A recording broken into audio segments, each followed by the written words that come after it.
All right, so I ended up returning the iPhone 15 Pro Max. It just wasn't for me, and I want to talk about some of the reasons why I liked it and some of the things I didn't like and a reason why I returned it. So I recorded a video. Basically what I did is I got an iPhone, it had its own line, it was like a full cell phone, and for about a week, closer to 10 days actually, I switched to exclusively iPhone from Android. I had never used an iPhone before after 15 years on Android, since the original Android phone. And I wanted to see kind of what the hype was about. Maybe I want to switch for like creating content. I thought maybe it would be better. I heard a lot about that.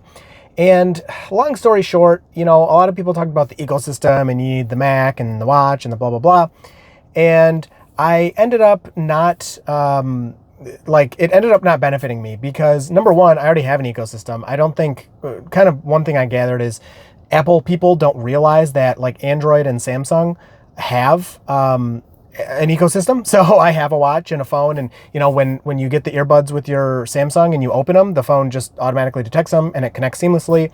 And I'm even able to connect those same earbuds I connected them with the iPhone and with my laptop, and I can just one click, it'll connect to that device or whatever. So that all works really well.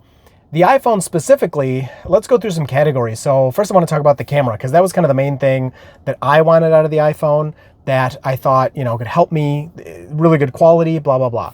Well, it turns out, which, other reviews said this as well, the camera quality when comparing what I'm using right here recording is the S23 Ultra versus the iPhone 15 Pro Max or iPhone 14 or whatever, the camera quality is sometimes better with the iPhone, sometimes it's better with the Samsung.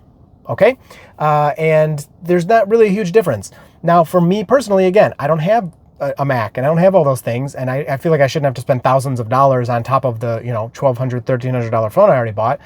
But transferring files from the iPhone to my Windows computer or laptop, either one, was a pain. With my Samsung, I plug in a cable, and I know, AirDrop, whatever. I'm sure that's easy and works well, but plugging in a cable takes me like 0.1 seconds, and I can plug the cable in, go to the folder, and then drag and drop the files, and they're on my computer.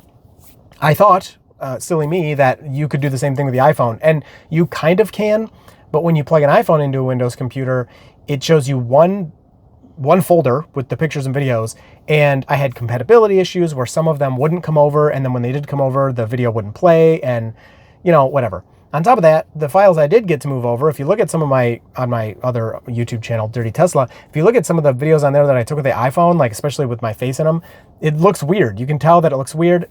Just something. Now, again, I'm sure if I had a Mac, it would have just all transferred seamlessly. I could have edited the videos and none of that would have happened. But I already have a computer. I don't want to spend, $1,000+ on another computer when I already spent over $1,000 on a phone and all that. So that's the camera. The camera was fine, but it wasn't much of an improvement over this one. Some things were better, but some things were worse for me in my use cases. The whole theme of this video is going to be pretty much the phones are kind of the same. So just stick with what you have. I don't know. Battery life. Now this on the iPhone blew me away. It was just lasting forever and ever and ever. And even on days, I finally, when I was on the 4th or 5th day or something, I finally was like, okay, there's no way the battery is this good. I'm killing this phone today. And I was on it constantly on purpose, trying to kill that battery. And I rendered videos. I took pictures and videos on it. I did everything. I played games, everything. And I went to bed that night after, I believe, let's say 17 or 18 hours of using it all day with 25% left. And that was me trying. I didn't plug it in at any point during the day. I didn't charge it when I had a few opportunities to do that. And I used it more than I would have on a normal day. So battery life was like amazing. And that's something I'm going to miss, because the S23 Ultra battery life is also pretty good, but it's just not as good as the iPhone. The phone worked great. It's just, it comes down to that, number one, the compatibility issues. I don't have all the Apple stuff. And number two, it just didn't give me a huge advantage in the things that I wanted to do with it. And, everybody loves their iPhones, which I'm sure are great. And if you have an iPhone and you have all the Apple stuff, then don't switch. I wouldn't suggest that. But when you don't have it, when I already have an Android and my watch is connected and my earbuds are connected and my computer, I can text from my computer. I have all those, I can wirelessly move files also if I want. I don't think it's as good as AirDrop, but I can. I just don't want to. I plug in a cable and then transferring is faster and everything. And there's all the cloud stuff. People are like, oh, just use iCloud or whatever it's called. And I was like, I have Google Photos. It's literally the exact same thing. if I wanted to set it up that way, I could have it so every time I take a picture or a video or whatever, it's just by the time I get home, it's already in the cloud and I could just download it. That's an option. I mean, it's not exclusive to iPhone. And I think a lot of people are thinking all of these compatibility things are like exclusive and only Apple has this amazing compatibility. And don't get me wrong, maybe if you drill into it and you get to some really specific scenarios, Apple's is better, or maybe they have some options that I don't. But again, kind of the theme is, I already have a setup, everything is working well. There was just really no point in spending all that money and then switching. Although the iPhone was a really nice device, I thought I was gonna get kind of sucked in and like, man, I need this phone, it's so much better than what I have now. And it's just simply not the case. And I think that if somebody was to come from iPhone to Android, I think they'd probably find the same thing. Besides a few people here or there, if you have a really specific, issue where you're like, man, I hate Apple, I don't want to give them money anymore, or, I hate Google, I don't want them to access my data anymore, then, you have a reason to kind of make the switch and go through those growing pains. But it was like, why do I want to set up all my apps again? Why do I want to re-download everything when, things just work the way they are? What are some of the other categories? Performance. I mean, both phones perform phenomenally. And the thing with the iPhone is, I think like on paper, its specs are better than, it's newer phone, so it should be better than anything out now. But it depends. There's not as much to do on the iPhone, it seems like, with all that power. So sure, there are some video editing apps and stuff, but like you can't really multitask very well. And I found even switching between apps, it would like kind of keep the app open, but I don't know, it depended on the app. So some apps, they would keep open and you'd be exactly where you were. Other apps, it would like kind of keep open, but it would revert it back to like the main page of the app. So it was like, okay, what's the point of keeping it open if you're not going to keep my progress in that app? And again, could be down to the developer or whatever, but it was just something that I noticed. So overall, I ended up returning it. I am looking at the Pixel 8 Pro because, another thing I kind of learned from this experience is I just don't want a second phone. I kind of thought having two phones, like with two lines and everything would be kind of nice and give me some benefits. And it definitely did. So like, even for this video, I'd love to have a phone in my hand to, look at and have notes and do whatever. And I just don't. But having two phones with two lines, it was just a little too, I don't know, chaotic. And I'm into tech and I love tech. So I was like, oh, this is so me. I'll want to have two phones. But I ended up not liking that experience as much as I thought I would. It was just too cumbersome. And like, I would take pictures with, I stuck with the iPhone for a while. And then I started to use both near the end there when I figured I was going to return it. And it was like, oh, where's this picture? Uh-oh, I didn't take it on this phone. I took it on this phone. And it's just this, problem of having two phones that for me right now, I don't need that. There was really no point for me to kind of, have two phones at the same time. And then the cost thing, I don't want to spend all this money. Now, my AT&T bill had only went up about $10 a month getting the iPhone.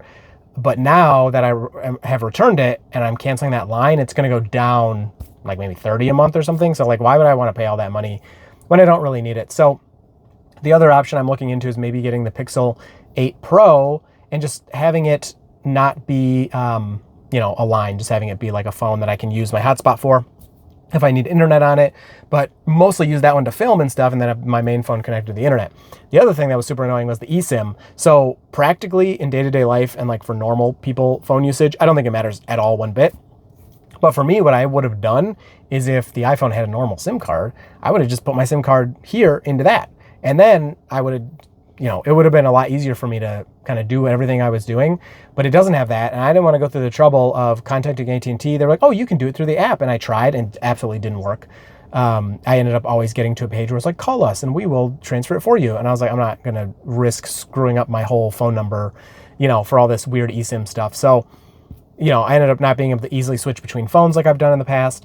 So if I was to get the Pixel 8 Pro, maybe I would switch to that and then have the Samsung kind of as my backup device or my secondary kind of filming device and all that. But overall, kind of what's the point of this video? The point was I tried iPhone, after all these years of never having used it. And I was surprised at, number one, there were two main things, how similar it was to my Android experience. There wasn't much different. And again, everyone's like, oh, but you need the whole laptop. And why? Okay, then I don't want it. I don't want to buy a new laptop and a new watch and everything when I have all that stuff. But just the phone, just talking about the phone. I'm not talking about the ecosystem. The experience to Android was like so similar. It was actually pretty crazy. And I hated missing the back button also. And then the other thing, was my compatibility issues really surprised me. I never in my life would I have imagined I would get, because the USB-C was kind of a whole part of this. That's kind of another thing that made me try it. If it didn't have USB-C this year, I wouldn't have never tried this. But it kind of pushed me over the edge.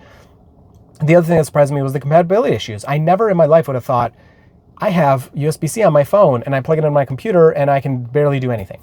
Like, it's my phone. Why can't I move files from the computer, just drag and drop them to the iPhone? And why do some of the files work and some don't? And I don't know. It's just, with all the Android phones, you plug them in and it looks like a USB stick. Like, you could put files on there. I've used my phone as a USB stick when I need to transfer files. Why would I buy a whole nother USB stick or device when I can literally just put these huge files on my phone? That's 512 gigabytes. And then take it wherever I need it and move the files or do whatever, or even upload them from my phone when I'm on the go, or, whatever I need to do. So it's just, I don't know, it's so limiting. There were so many things about the iPhone and the ecosystem, or the iPhone and the whole operating system, that were so limiting. I talked about in the other video, like when you plug the phone in, it's just like, it's charging. It doesn't tell you anything about the charging. Like, my phone tells me if it's slow or fast or super fast charging. There's just a lot. Customization I didn't think I'd care, but I really do need to be able to tweak things and stuff. So overall, I returned the iPhone after about a week. And, maybe if I get a bunch of money in the future, because I will go all in, because the nerdy side of me, I really did want to buy all the stuff. I kind of wanted to get a Mac. I wanted to, I don't care about the watch and stuff so much, but I wanted to get the Mac, a computer, and the phone, and then maybe a watch and that stuff, to really kind of dive in and be like, all right, maybe people are right. It is that much better if you have all this stuff. But I'm not spending thousands. I don't have thousands of dollars to randomly spend on duplicates of things I already have. When, maybe it does do some of these things better. But for every one single iPhone, Apple thing I can find that's better, I can probably go to Android and Windows and be like, actually, over here, this is better. So it's just like about trade-offs and compromises. And I do some gaming too on the computer. So not that that's like an essential part of my life by any means. Like, I love playing games, and if I never played them again, that would suck. But if I never play them again, then I would live. So I want my Windows so that I can play any games anytime, like, that are $5 and whatever. So overall, iPhone is a sweet device. It works really well. I think if you like iPhones, you'll love it. And I had no overheating or any of that stuff.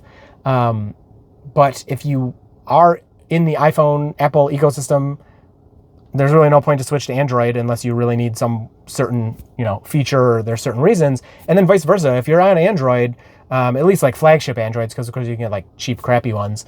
I don't think you're going to find really much reason to switch to iPhone. And the last thing I'll leave off with, I know it's been a little rambly, but the last thing I'll leave off with is people were like, oh, but if your family members and the people you talk to use iPhones, I found no benefit there either. I started texts with everyone, that I regularly talk to that have iPhones. I started group texts with people at work that all had iPhones, and it made no difference in any of the conversations I had. So I didn't understand the iMessage part either. I don't know. I use Signal sometimes, depending, and RCS texting. So overall, sweet device. Not for me. Maybe next time if I get a bunch of money and want to buy all those cool toys to play with. But otherwise, Android sweet, Apple sweet. I look forward to talking to you in the comments about this, because I'm so fascinated by everybody's takes. There's some people like me right in the middle, and other people are like, you're stupid, you're crazy, you don't know anything. But overall, I hope you enjoyed this one. I'll talk to you down in the comments, and give me a like and subscribe if you want to help me start this channel up. Thanks.